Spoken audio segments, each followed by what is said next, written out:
long, and I always tell people that the best part about politics is we do very important stuff, without a doubt, but the best part of politics is the friends that we make, and that goes for you and everybody else in this room, my dear, dear friends.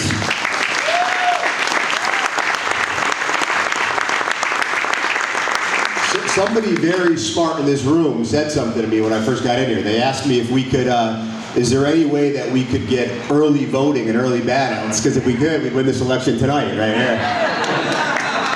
So folks, I mean, I'm at a loss for words. This place is absolutely packed to the brim. And as I always say, there's nothing that I can do without you.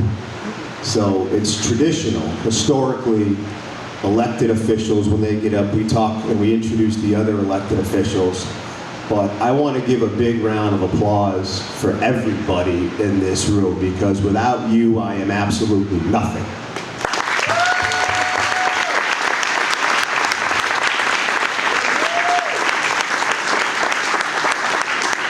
I want to say a couple things. The sheriff referenced my mom and dad, and I have no idea where they are. Where are they?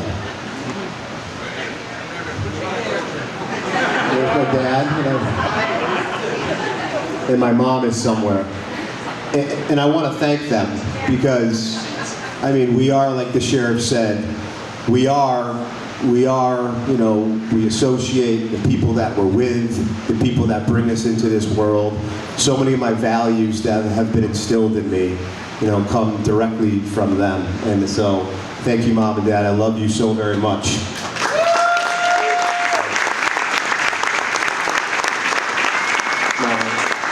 My brother's here, and I want to give him a real big round of applause, because he recently graduated from the PA program at Westfield State, and he just got his boards back and he passed.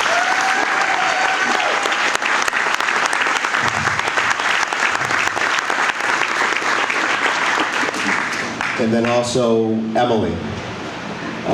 Emily has been with me for, and I know I'm going to get in trouble for whatever time period I say, because this has longer. So we've been together a while. She's going to add a couple days to that, for sure. So, as the good sheriff said, you are my rock. Everything I do on a daily basis.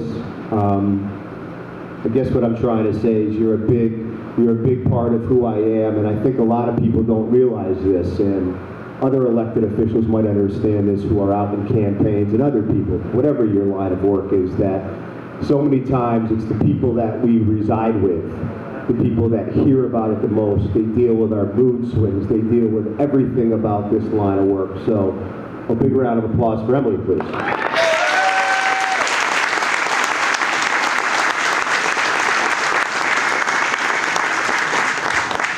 So now on to business. So I got a call today, and I just want to speak briefly about what I think makes me tick as a politician, as an elected official. I got a call today from someone I didn't expect to get a call from, and his name was Habibullah. Habibullah was my linguist in Afghanistan. And he called me up and he said, John, Mr. John, he still calls me Captain John because I was a captain when I served with him. He said, let me ask you a question. Habibullah is now here on what's called a special immigration visa, a threat visa. He was a translator for me. So he's over here right now, and he said, John, what's going on in this country? He goes, this is all the stuff that we hear about in Afghanistan, all of this fighting and all of this divisiveness that's going on. Why are we hearing about this here and now? And I said, Habibullah, that's a great question. And unfortunately, it's something I don't have an answer for. And I immediately thought to a book that I recently read, Holding the Line by General Mattis. And General Mattis tells a story, and some people have heard me say this before, but I think it bears repeating as we go our separate ways today. He tells the story about when he was in Iraq in the initial invasion in 2003.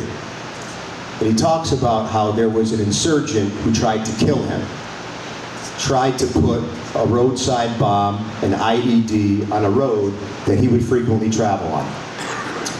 And they caught him. Marines caught him, And General Mattis said, I want to interview this, I want to talk to this person. So he did. He sat down with this insurgent who had just tried to kill him, and they had a conversation. And he said something that I will never forget, and this is in the book. And the insurgent looked at him and said, do you think if I behave at Guantanamo Bay, I will be able to then move to America? And he said he learned something there. He learned about the two fundamental powers of America. The power to intimidate, our military, and the power to inspire. And he talked about how the ability and the power to inspire is more important than the power to intimidate. And I thought about that because as I look out in America today and I see our political discourse, my concern is we're losing the ability to inspire. So here's what I can offer you as your state senator. Every single issue that I take up, every single vote that I take, I will look at through the lens of, is this good for the people that I represent? In 2014, when I ran for state representative, I made a promise to the people of Westfield that I would put Westfield first. And that every single vote that I took, I wasn't going to look at what the Democrats did, what the Republicans did. I asked myself one question: is this good for the people that I represent? And I think that's critical today. I think that's critical today. I would argue that we are at a crossing point, at the proverbial fork in the road in America right now, where if we don't do what we need to do and start to compromise, collaborate, and use common sense, we will implode from within.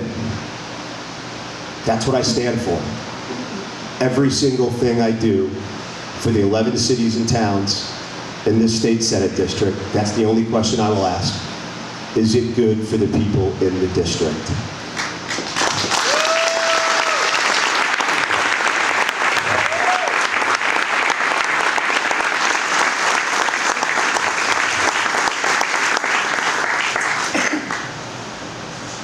My uncle, when I first became an attorney, said to me something that I've never forgotten. He said to me, John, when you become a lawyer and a client comes into your room, to your office, he goes, you never promise a result. He goes, if you ever promise a result or you ever see an attorney promise a result, you get up and walk out of their office. I will promise you nothing other than my 100% effort. That's 7 days a week. I will go down to Boston and I will zealously advocate for the 11 cities and towns in this district. All of them. Now, don't get me wrong. I'm a Whip City boy. But I will zealously advocate for the 11 cities and towns in this district. And then the last thing I'll touch on is this. The need for us to have somebody down in Boston who will have a seat at the table. There are so many critical things that we will be confronted with in the next couple years. The list goes on and on and on. Housing, transportation, fill in the blanks, fill in the blanks. And what I can tell you with absolute certainty, with me as your next senator, we will have a seat at the table. And I think that that is absolutely critical.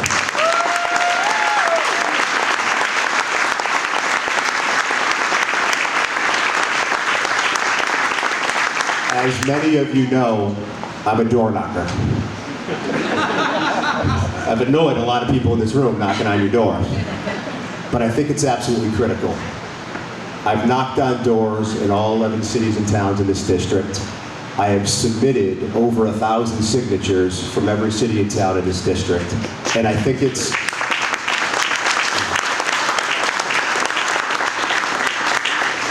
And what I'm here to tell each and every single person in this room today, wherever you are from, is that you will always know how to get me. I will always be accessible. I will always be transparent. And I will be the hardest working state senator you have ever had. Thank you so much for coming.